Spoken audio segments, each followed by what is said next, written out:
yan ang namarinate ko na manok. Nilagyan ko ng paminta, kalamansi, at curry powder. May tira akong, ano tawag nito, gatas sa ref. Nilagyan ko ng konting gatas. Marinate ko ng mga siguro mga 2 oras lang. So, piprituin ko siya. Ito naman yung harina. Naglagay din ako ng paminta, konting magic sarap, at curry powder, pampalasa. So, yan. Ganyan siya. Kung napansin nyo, ako'y nagkakamay. Huwag ko kayo mag-alala. Malinis naman yung aking kamay. Magpiprito lamang ako ng ulamin ni Dian. Mga 2 piraso. Kasi yung 2 estudyante ko, mamaya pa naman yung uwi. So, 2 piraso lang muna. Tapos mamaya ulit yung iba. O kaya 3 piraso ngayon. Hindi ko siya uubusin kasi nga mas masarap kasi pagka bagong luto. Ayun. So, ganyan muna siya. Nag-stock ko ako ng harina, tsaka cornstarch. Wala na akong cornstarch. Harina na lang ang madami. Para hindi ako bili ng bili. Kasi, mas tipid po pag hindi tayo bili ng bili.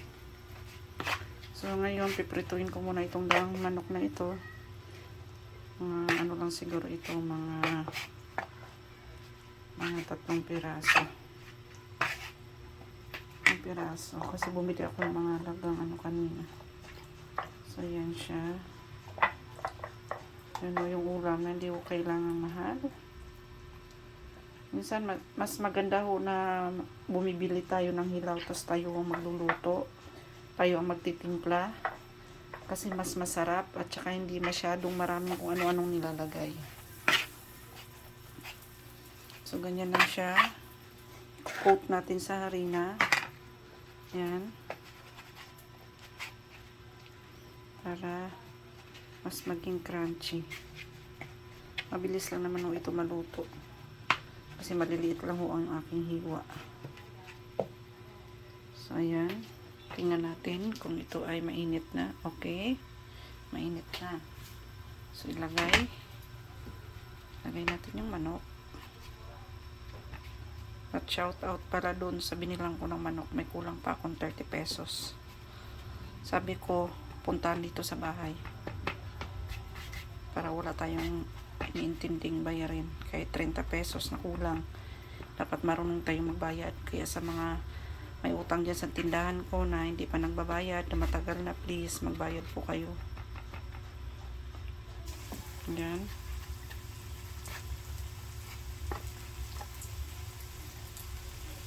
Lagay natin, okay.